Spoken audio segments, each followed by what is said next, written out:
Okay guys, so here I've got another comparison of 3 watches, but this time 2 different brands.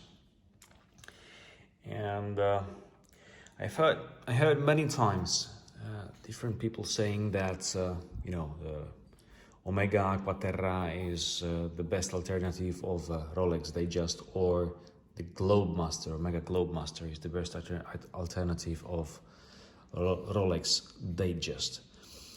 I think they are both, and they are also both completely different, and all of these 3 watches are different, even though will probably have the same role.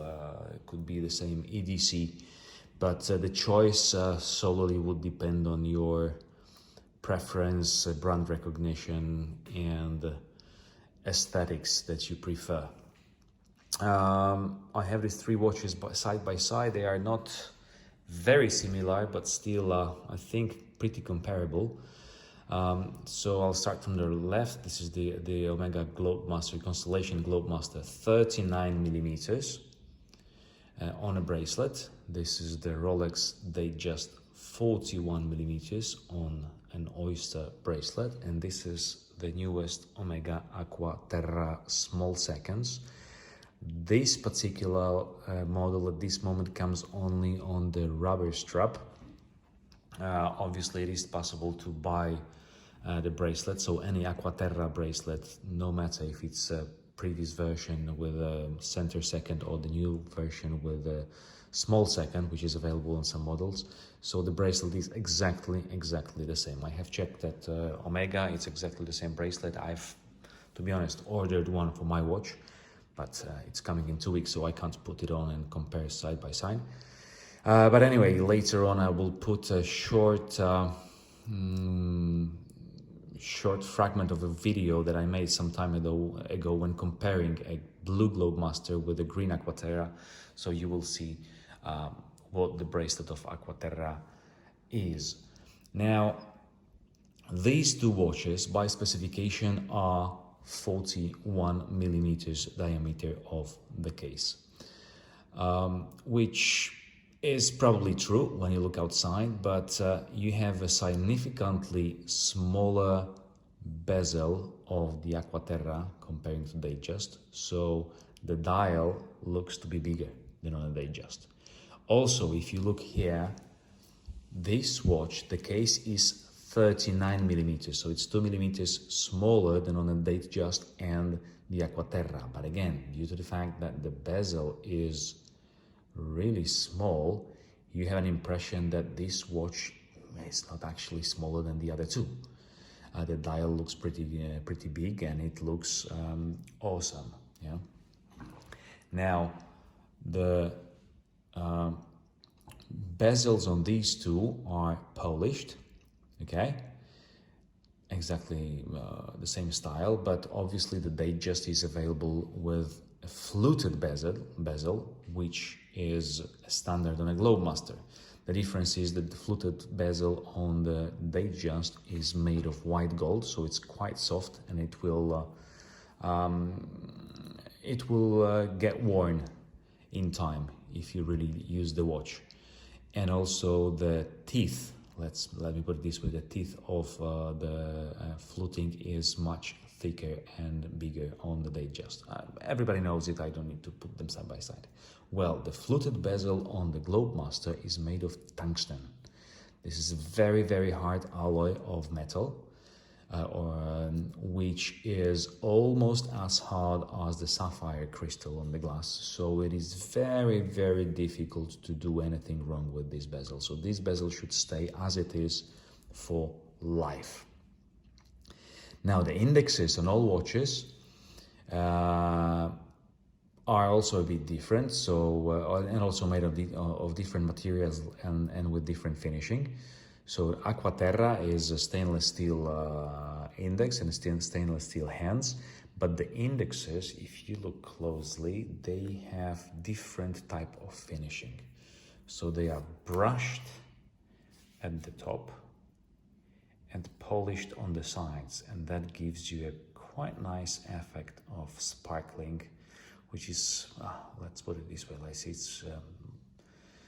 best visible in the natural sunlight.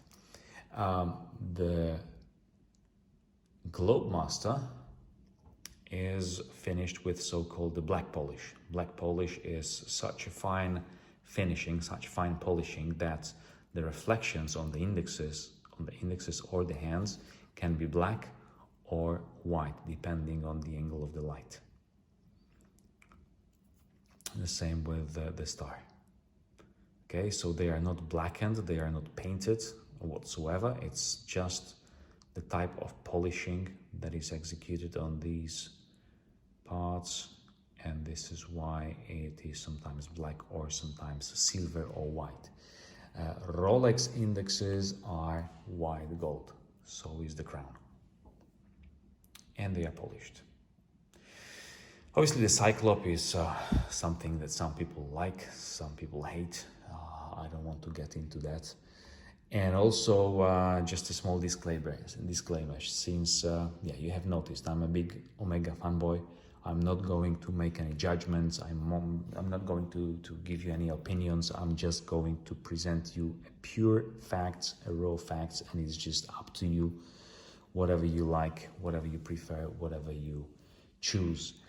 Now let's come to the dials. So on the Aqua Terra, on all Aqua Terras, you have the laser cut horizontal striations that are expected to remind the tick deck of the yacht. Yeah, maybe it's a case. Anyhow, they give a certain vibe, a certain third dimension to the dial, and it's a characteristic of this particular model. This one comes with a small second feature, which is an extra dial, and it's stepped dial. As you can see, it's the third dimension. On standard Aqua Terra, you will have a center second and no extra sub dial for the small second. The date window is always on the 6 o'clock. Then the dial of the Globemaster is the famous pie pan dial. All right, so you can see distinctive 12 pieces, as if you cut the pie into 12 triangle pieces to share with your family. All right, then the dial here is silver, as they say, but depending on the light, it is most of the time it's white, sometimes gray, sometimes silver, and it's grained. It is not a flat or just a white dial, but it has some grain.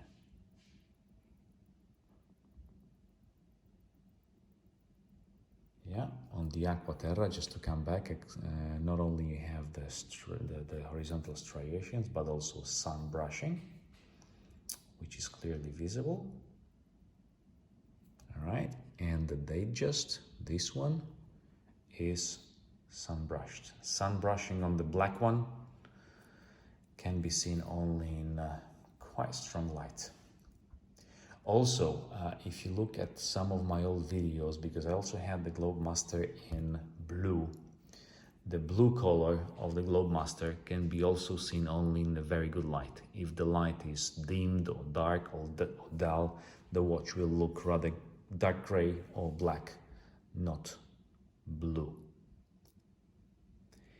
And what I was saying in one of the other videos, the blue of this one is always blue. It has hints of gray, of course, hints of silver, depending on the light, but no matter how low the light is, you will also always see the blue hues on this dial. Now let's come to the bracelets. So Datejust, it's the famous oyster bracelet, which on this watch is brushed outside and polished inside, and tapers down from 20 millimeters to 15.5. I measured that just a while before. This is 15.5. The bracelet of the Aqua Terra and I will show that, as I said, I will show that in a while. I will just insert the other video that I made a few months ago or a few weeks ago with the other Aqua Terra. The bracelet of Aqua Terra in principle is similar. So it's brushed outside, polished inside, but first of all, it tapers only slightly from 20 to 18 millimeters. In my opinion, the polished part is larger than the brushed part. And I think the links are flatter and look, in my opinion, I said I would not give an opinion, but okay, I lied. I think the links of the Aqua Terra bracelet look a bit flatter and a bit better. This one in some lights looks a bit odd, a bit rounded.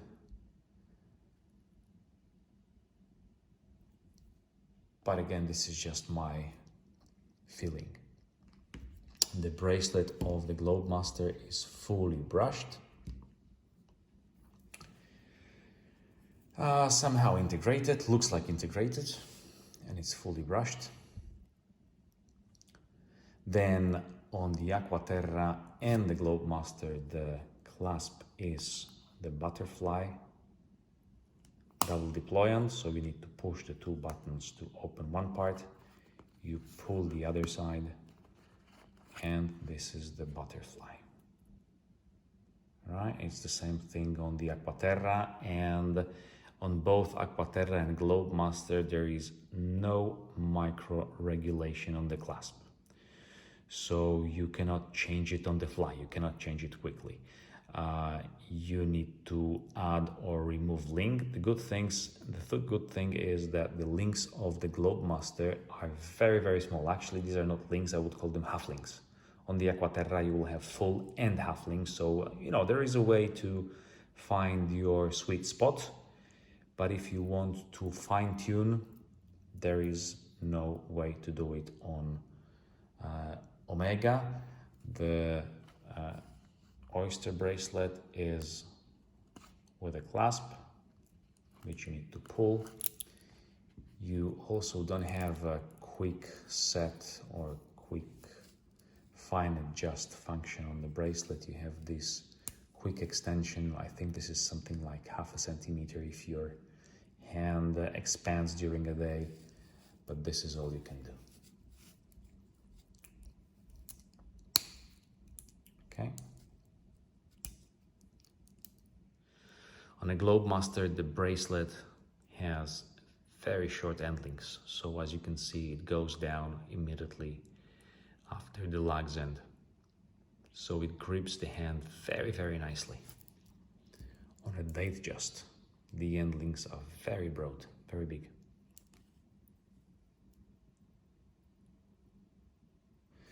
Then a big difference between the Rolex and Omega is obviously the case back.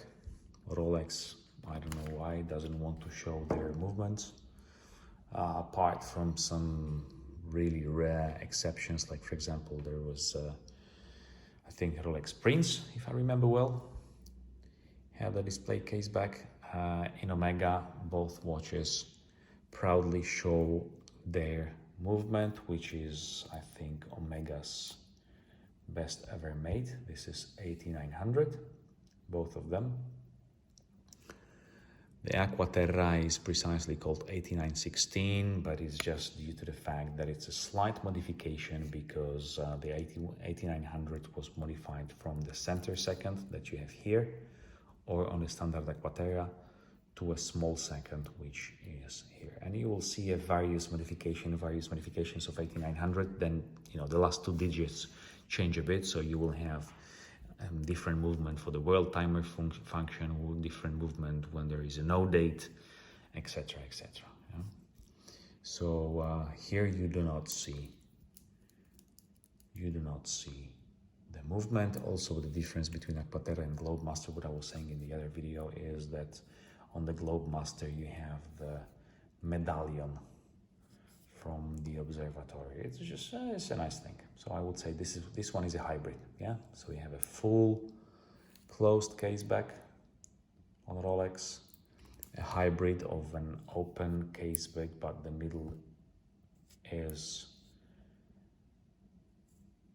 a little bit obscured by the medallion, and the fully open one on the Aqua Terra. The finishing is nice. It's machine finishing, but it looks very, very good. Very cool. I like a lot, to be honest, the 8900 movement without rotor, which you can see on the newest Trezor manually wound watches. That one looks awesome, especially on the gold versions when you have the bridge in gold and the rest in stainless steel. Now, talking about the other differences, let's go to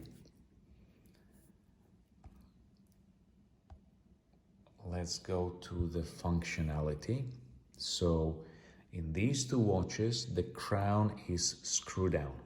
So if you want to change anything with the time setting, you need to unscrew the crown first.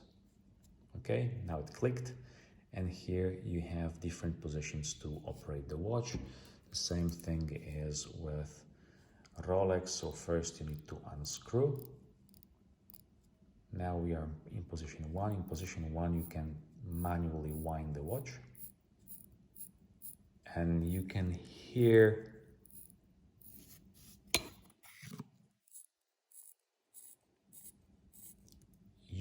how it winds. All right. Here you don't hear anything. It's completely quiet. Some people complain about the grip on this crown, which is a bit conical, and I confirm the grip is not an easiest one. But once you grip it, winding is just a pure pleasure, much better, in my humble opinion, than on Rolex, where you can feel the friction and you can hear winding. Now on the Globemaster, there is no screw down. So when the crown is pushed in, you can wind the watch. And again, you can hear nothing. It's pure pleasure and no problem to grip the crown. So Omega is absolutely quiet while winding.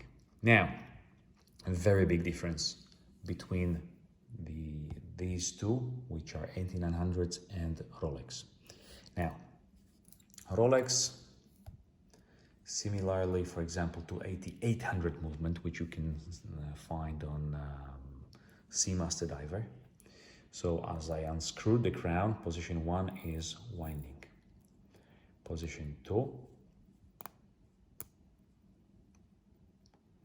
Position 2 is quick set of the date, and the watch is still running. Position 3, the seconds hand is hacked, and you can set the time.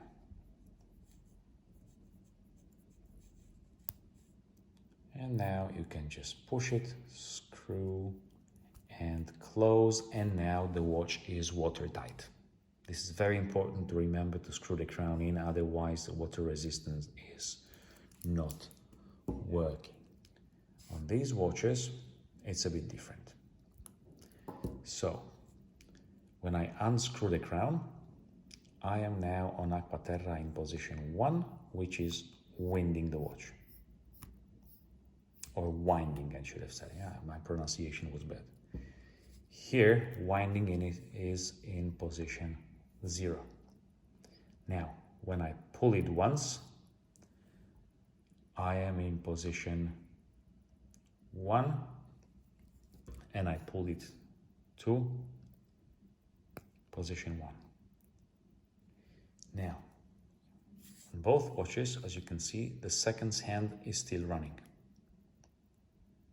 And this is a very big difference to Rolex. The seconds hand is running, and with seconds hand running and no compromise on the accuracy of the watch, you can easily change the hour hand and change the time by 1 hour increment, especially if you are changing the time zone.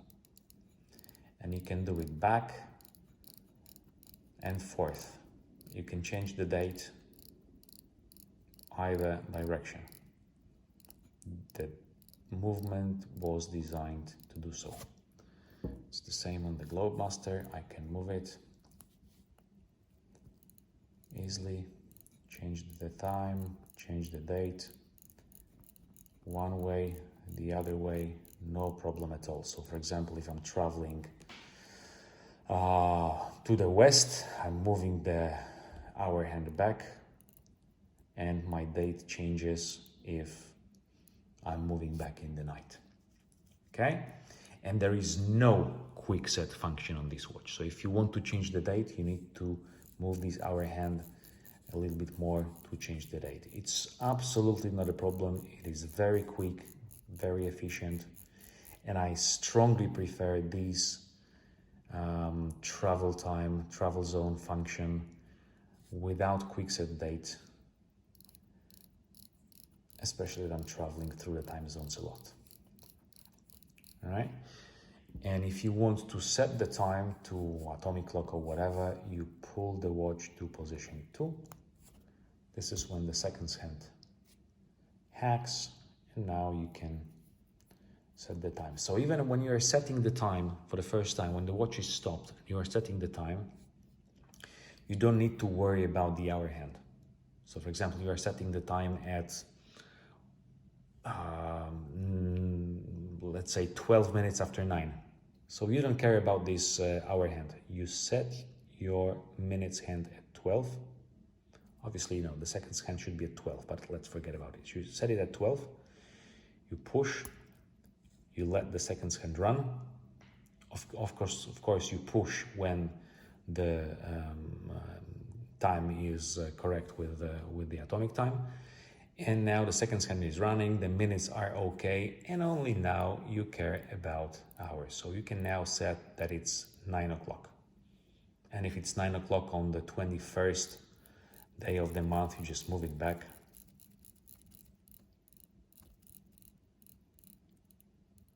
So now it's 21st, but it's afternoon, so I move once again, and this is 9:12 a.m.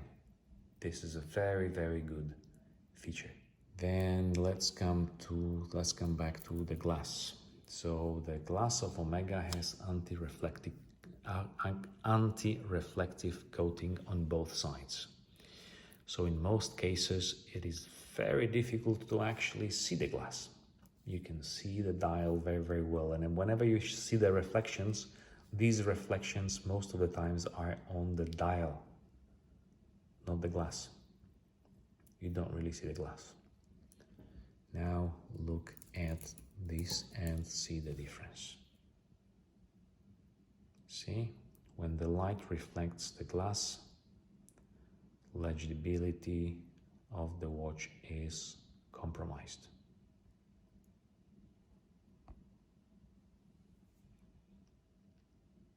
Especially when you have a natural light. Look at this. And look at this. And look at this. This is a huge difference, especially in natural light.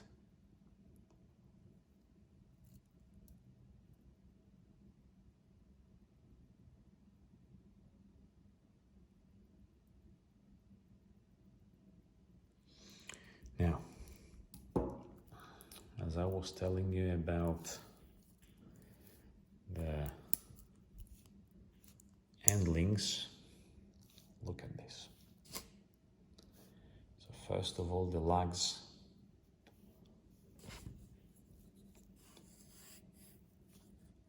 are cut and finished quickly, and then the bracelet goes down to your hand immediately. It's a similar situation on Aqua Terra. This is a very, very good fit. Now I'll show you Rolex.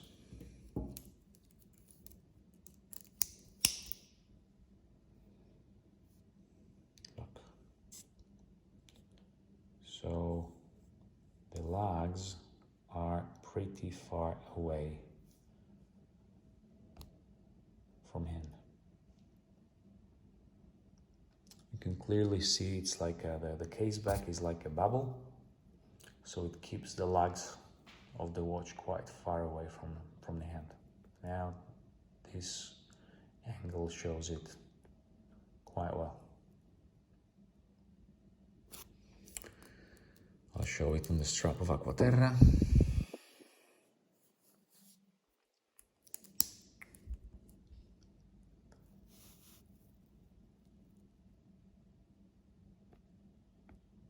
This is what it looks like. If you have the bracelet goes down immediately.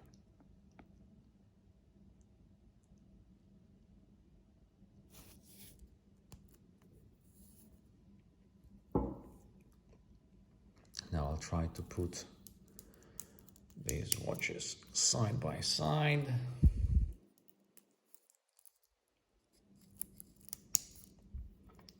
So, Globemaster and Datejust.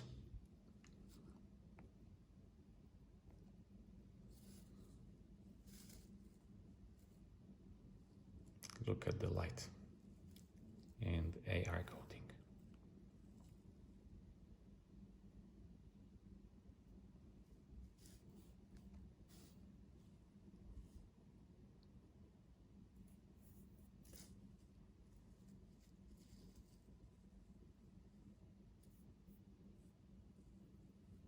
I would not believe that Rolex is technically, by specification, 2 millimeters bigger.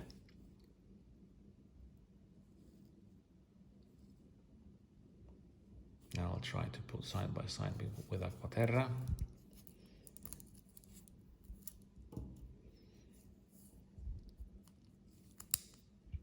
There you go.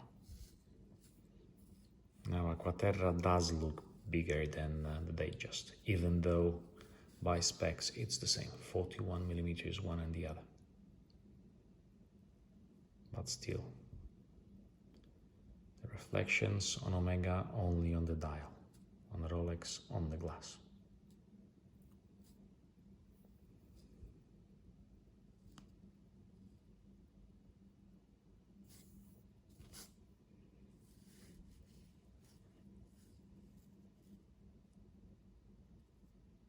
And I'll try to put these watches again side by side, all three of them. And I think this will be more or less the end. I'm not obviously getting into the detailed specification of, you know, the case and thickness. I will maybe show some comparison of the thickness in a while, but there are many reviews, including mine, telling all of these features. I just wanted to put these watches side by side and show you the good comparison. There you go.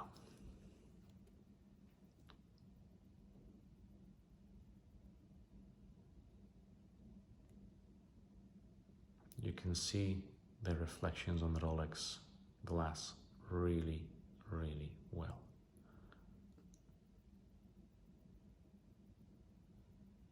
Again, 41, 41, 39. So don't be fooled by the specification. You need to check every watch that you are planning to buy, because the number that is telling you about the diameter of the case, as you can see, tells you almost nothing. It just gives you an indication.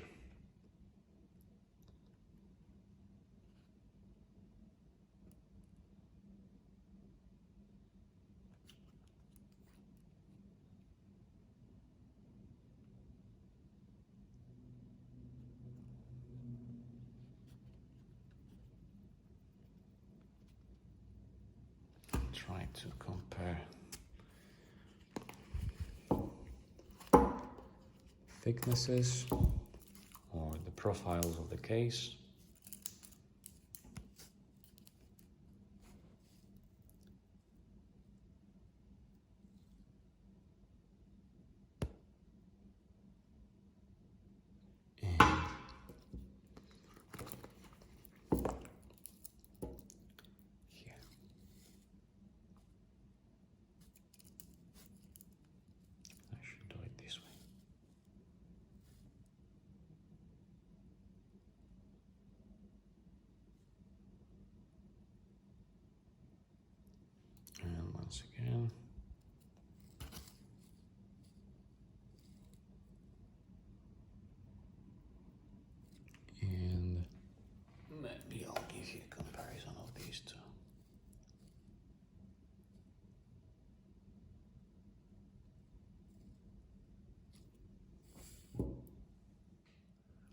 bloom shots.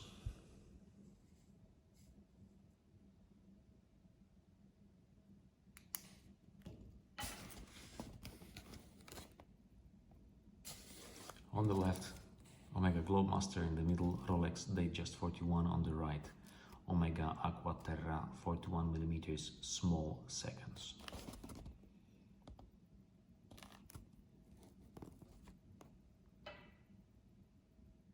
And at the end, I'll just compare the packaging so you can now see the size difference of the boxes. Here the outside box is a bit creamy, this one is white. Then when you open the box, we have wooden. To be honest, I don't know if it's made of wood or it's just a plastic that fakes the wood, but this is the wooden box. Okay, this is a different watch, but all of these watches come in the same packaging. So we have this box, we have the watch inside.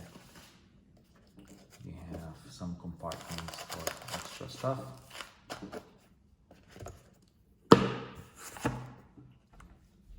You've got a green box. I don't know what it's made of, and I don't care. The watch. And here you have a hidden pocket with the guarantee cards and the instruction manual. Okay, that's it. I hope the video again was helpful, even though completely unscripted, maybe a bit chaotic, but it's just straight from my heart, user's perspective. No opinions, just make the judgment yourself and choose whatever is talking to you. I think you can't go wrong with any of these watches. All right, thank you very much. Take care. Bye-bye.